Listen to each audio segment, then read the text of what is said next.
Hello everyone, welcome to JB sir classes. So dear friends, कैसे हैं सभी लोग। आई होप आप लोग बहुत ही अच्छे हैं और आप लोग पढ़ाई भी अपनी बहुत ही बेहतरीन तरीके से कर रहे होंगे।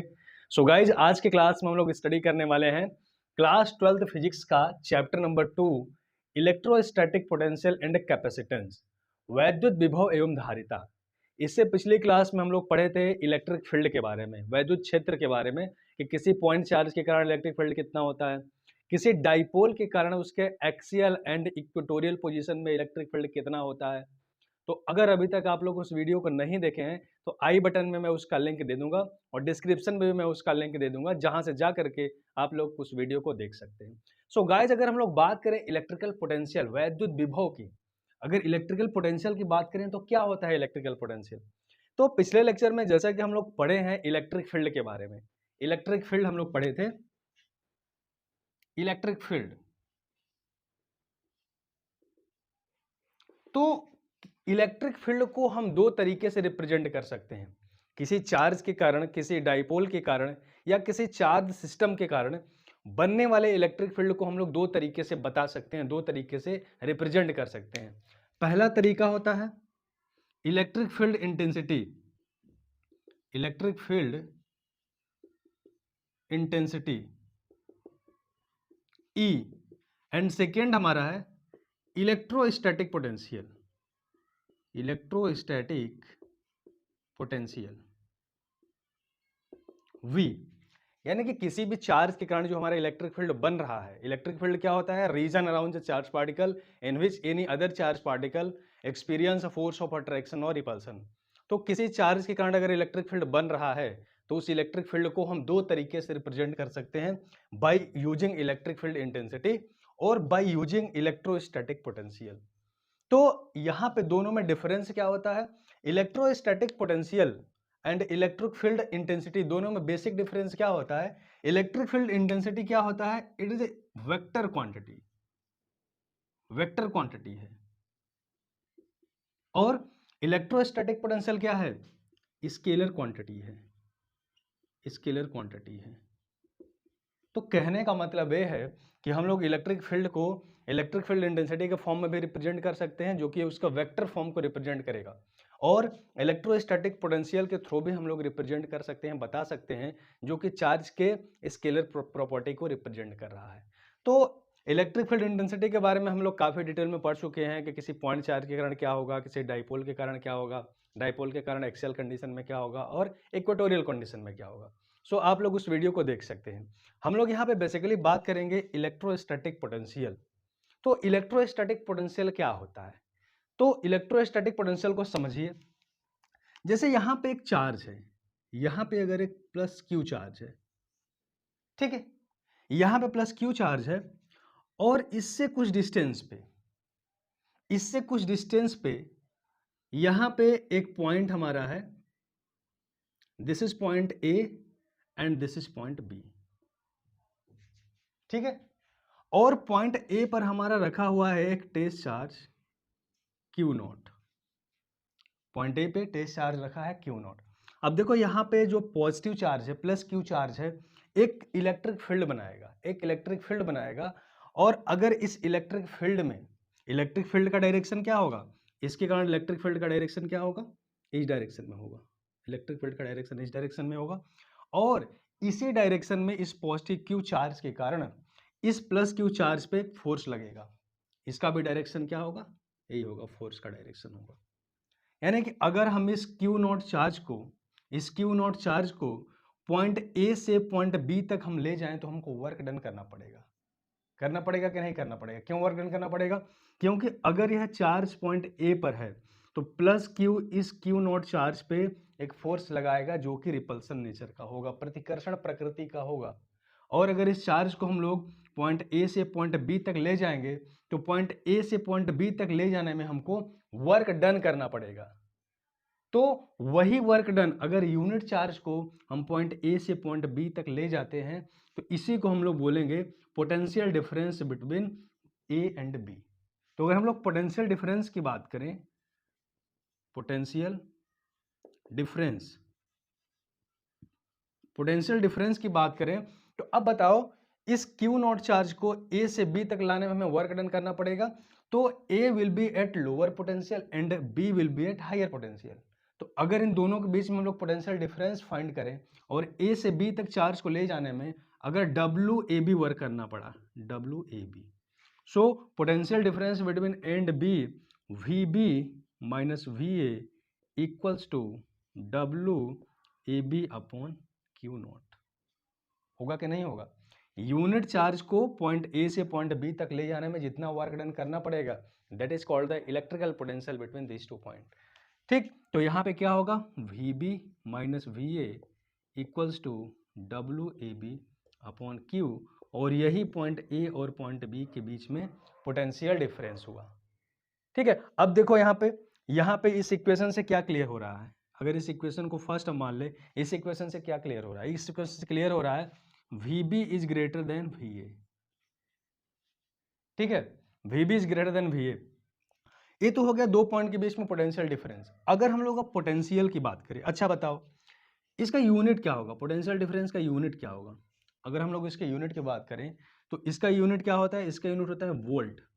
पोटेंशियल डिफरेंस का यूनिट वोल्ट, और ये वोल्ट किसके बराबर होगा, वर्क डन अपॉन चार्ज है। वर्क डन का यूनिट क्या होगा, जूल, और चार्ज का यूनिट क्या होगा, कूलम। ठीक है, तो इसका यूनिट क्या हो जाएगा, जूल पर कूलम, यानी कि 1 वोल्ट इक्वल्स टू 1 जूल पर coulomb. This is the unit of electrical potential difference. ठीक, अगर हम लोग इलेक्ट्रिक पोटेंशियल की बात करें, अगर हम लोग इलेक्ट्रिक पोटेंशियल की बात करें, इलेक्ट्रिक पोटेंशियल, ठीक है, इलेक्ट्रिक पोटेंशियल का मतलब क्या होता है? अगर हम लोग इलेक्ट्रिक पोटेंशियल की बात करें तो किसी यूनिट चार्ज को इनफाइनाइट से किसी पॉइंट तक लाने में जितना वर्क डन करना पड़ेगा, that is called the potential at that point. यानी कि यहां से हम लोग क्या देख रहे हैं, V B minus V A equals to W A B upon Q. अगर यह पॉइंट जो ए है, अगर पॉइंट इनफाइनाइट पे हो, अगर पॉइंट ए इनफाइनाइट से हो और इनफाइनाइट से चार्ज को पॉइंट बी तक लाना हो, तो उस कंडीशन में क्या हो जाएगा, इनफाइनाइट पे पोटेंशियल को हम लोग जीरो कंसीडर करते हैं। ठीक है, तो इस कंडीशन में क्या होगा, V B minus zero equals to W A B upon Q. ठीक है, यानी कि हम इसको लिख सकते हैं V B equals to W upon Q. This is the potential at point B. यानी कि अगर इनफाइनाइट से क्यू नॉट चार्ज को या क्यू चार्ज को पॉइंट बी तक लाने में डब्ल्यू वर्क करना पड़ा, तो इस पॉइंट पे पोटेंशियल क्या हो जाएगा, V B equals to W upon Q. बात क्लियर है यहाँ से? तो ये होता है हमारा पोटेंशियल। सो अब हम लोग देखेंगे electric potential due to a point charge. Okay, electric potential due to a point charge. अब देखो, अगर यहाँ पे कोई पॉइंट चार्ज प्लस क्यू है, यहाँ पे पॉइंट चार्ज प्लस क्यू है, और इस चार्ज से स्मॉल आर डिस्टेंस पे कोई पॉइंट पी है, कोई पॉइंट पी है जहां पर कि हमको इलेक्ट्रिकल पोटेंशियल कैलकुलेट करना है। ठीक है, अब देखो इस एक्सिस पर, इस चार्ज के एक्सिस पर मैं दो पॉइंट ले लेता हूं। यहां पे हम एक पॉइंट ले रहे हैं, this is point A and this is point B. ठीक है, और कोई पॉइंट चार्ज इनफाइनाइट से आ रहा है, इनफाइनाइट से आ रहा है, और किसी इंस्टेंट में इस पॉइंट ए पर क्यू नॉट चार्ज है। ठीक है, और इस पॉइंट ए का इस चार्ज से डिस्टेंस है x। बात समझ में आ रही है? इस पॉइंट चार्ज q से x डिस्टेंस पर पॉइंट ए है जहां पर हमारा चार्ज q नॉट है, और हमको इस चार्ज q से r डिस्टेंस पर पॉइंट p है जहां पर हमको electric field, electric potential calculate करना है। अब बताओ, अगर यहाँ पे q नॉट चार्ज है और यहाँ पे q चार्ज है, तो क्या इस q के कारण इस पर कोई फोर्स लगेगा? बिल्कुल लगेगा। इस पर एक फोर्स लगेगा इस डायरेक्शन में, F लगेगा इस डायरेक्शन में, यानी कि force on charge Q naught due to charge Q कितना लगेगा, F equals to K Q not upon X square, यानी कि इसका वैल्यू हम लोग पुट कर सकते हैं 1/4πε0 Q not upon X square. ठीक है, इस डायरेक्शन में, आउटवर्ड डायरेक्शन में फोर्स लगेगा। अब अगर इस पॉइंट चार्ज क्यू नॉट को ए से dx डिस्टेंस पर अगर हम लोग इधर लाएं, ए से बी तक dx डिस्टेंस ट्रेवल करके पॉइंट बी पर लाया जाए, तो हमको इस फोर्स के अगेंस्ट में वर्क करना पड़ेगा। क्यों? क्योंकि फोर्स तो इस डायरेक्शन में लग रहा है, चार्ज को हम लोग अपोजिट डायरेक्शन में ला रहे हैं, तो इस फोर्स के अगेंस्ट में हमको वर्क करना पड़ेगा। तो वर्क डन कितना होगा? Work done to bring charge from A to B, कितना हमको वर्क डन करना पड़ेगा? dw, यानी कि अगर ए से बी तक लाने में वर्क dw हो रहा है तो dw क्या हो जाएगा? f into D x, vector f into vector D x. ठीक है, इसको हम लोग क्या लिखेंगे? f D x cos 180 degree. होगा कि नहीं होगा? क्योंकि फोर्स इस डायरेक्शन में है और डिस्प्लेसमेंट अपोजिट डायरेक्शन में हो रहा है, तो एंगल कितना बना? Theta equals to 180 degree. तो यहाँ पे क्या हो जाएगा? कॉस 180 का वैल्यू क्या होता है? -1, तो एफ डी एक्स इंटू -1, यानी कि हो गया माइनस एफ डी एक्स। ठीक है, यानी कि यहाँ पे अगर हम लोग f का वैल्यू पुट कर दें तो dw कितना हो जाएगा? dw equals to -1/4πε0 into Q not upon X square into D X. बात समझ में आ रही है? अब देखो हम लोग चार्ज को ला कहाँ रहे हैं? According to definition of potential difference, according to definition of potential,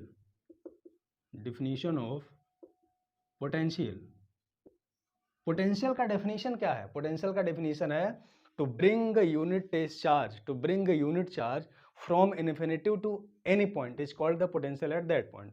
तो चार्ज को हम लोग कहाँ से ला रहे हैं? इनफाइनाइट से लेकर के इस पॉइंट P तक ला रहे हैं, कि जो कि इस एक्चुअल चार्ज से r डिस्टेंस पर है। तो हमको वर्क डन कितना करना पड़ेगा? तो इस वर्क डन को हम क्या करेंगे? इनफाइनाइट से लेकर के r तक इंटीग्रेट कर देंगे, यानी कि work done potential at P क्या हो जाएगा? Integration of dw equals to integration of -1/4πε0 into Q not upon X square D X from infinity to r। इसी को हम लोग इंटीग्रेट कर देंगे तो हमको पॉइंट P पर पोटेंशियल मिल जाएगा। करिए इंटीग्रेट, इसको हम लोग इंटीग्रेट करें तो हो जाएगा W, इधर क्या हो जाएगा? देखो यहाँ पे जो भी कांस्टेंट है उसको हम लोग बाहर ले लेंगे, तो -क्यू नॉट अपॉन 4πε0 बाहर हो जाएगा, इंटीग्रेशन ऑफ -1 माइनस बाहर ले लिए तो 1/x square from infinity to r dx। ठीक है, तो अगर इसका हम लोग इंटीग्रेशन करेंगे तो इसका इंटीग्रेशन करने पे आएगा -क्यू नॉट अपॉन 4πε0, इसका इंटीग्रेशन करेंगे तो आएगा -1/x from infinity to r। ठीक है, कैसे होगा? देखो इसको ऐसे समझ सकते हैं, एक्स स्क्वायर को लिख सकते हैं x-2 dx, इसका इंटीग्रेशन क्या होगा? x-2 + 1 अपॉन -2 + 1, तो ये हमारा हो जाता है -1/x। ठीक है, तो यहाँ पे हम लोग लिख देंगे। अब देखो माइनस साइन प्लस हो जाएगा, यहाँ से क्या आ जाएगा? W equals to Q not upon 4πε0। अब लिमिट क्या होगा? एक बार अपर लिमिट एक बार लोअर लिमिट पुट करेंगे, 1/r माइनस 1/∞। ठीक है, तो यहाँ पे इसका वैल्यू क्या आ जाएगा? यहाँ पे W equals to 1/4πε0 into Q not upon r, क्योंकि 1/∞ का वैल्यू 0 हो जाएगा। अब हमको पता है since v equals to W/Q0, so v equals to 1/4πε0 into Q/r। So this is the potential at point P which is situated away from distance r। ठीक है, यानी कि चार्ज Q से r डिस्टेंस पर पॉइंट P है, यहाँ पर potential इतना होगा, v equals to 1/4πε0 into Q/r। अब यहाँ से हम लोग क्या देख रहे हैं? यहाँ से हम लोग देख रहे हैं v प्रोपोर्शनल टू 1/r, यानी कि जैसे जैसे डिस्टेंस बढ़ेगा उसके इनवर्स के फॉर्म में पोटेंशियल का वैल्यू क्या होगा? चेंज होता जाएगा। अगर इसके बीच हम लोग ग्राफ बनाएं, v और r के बीच में ग्राफ बनाएं तो क्या होता है? यहाँ पर देखो हम लोग लेते हैं r एंड यहाँ पर लेते हैं हम लोग v, तो ग्राफ कुछ इस तरीके से बनेगा। मतलब जैसे जैसे आर का वैल्यू बढ़ेगा वैसे वैसे वी का वैल्यू क्या होगा, डिक्रीज होगा। So this is the graph between potential and distance. I hope इतनी सारी चीजें आप लोगों को क्लियर होगी कि किसी पॉइंट चार्ज के कारण किसी डिस्टेंस पर इलेक्ट्रिक पोटेंशियल क्या होता है, v इक्वल्स टू 1/4πε0 Q/R। यहाँ पे 1/4πε0 का वैल्यू सबको पता है, 9 × 10⁹ newton metre square upon coulomb square. ठीक है, ओके। तो इस पे बेस्ड हम लोग एक दो न्यूमेरिकल क्वेश्चन कर लेते हैं। ओके, हाँ तो देखो क्वेश्चन हमारा इस तरीके से है, the work done in moving a charge of 3 coulomb from a point A which is at a potential of -2 volt to another point B is 18 joule, find V B. यानी कि क्वेश्चन में क्या दे रखा है, एक चार्ज हमारा है Q equals to 3 coulomb और पॉइंट ए पे रखा है जहाँ पे पोटेंशियल VA कितना है, VA इज -2 वोल्ट दे रखा है और WAB दे रखा है, WAB कितना है 18 जूल। तो हमें फाइंड करना है VB इक्वल्स टू व्हाट। तो हम लोग फॉर्मूला क्या जानते हैं, हम लोगों को पता है VB minus VA equals to WAB upon Q। तो सबका वैल्यू पुट करो, VB माइनस VA कितना है -2 इक्वल्स टू WAB कितना है 18 और Q का वैल्यू कितना है Q इक्वल्स टू 3। यानी कि क्या हो गया, VB प्लस 2 इक्वल्स टू 6 आ जाएगा। तो VB कितना हो गया 6 - 2 इक्वल्स टू 4 वोल्ट। पोटेंशियल कितना होगा 6 वोल्ट होगा। सो आई होप आप लोगों को सारी चीज़ें आज के क्लियर होगी कि जो भी डेरिवेशन हम लोगों ने किया और पोटेंशियल डिफरेंस और पोटेंशियल डिफरेंस पर बेस्ड जो न्यूमेरिकल क्वेश्चन हम लोग किए, सारी चीज़ें आप लोगों को क्लियर होगी। सो फिर मिलेंगे एक नए वीडियो में एक नए टॉपिक के साथ, तब तक के लिए okay, thank you very much.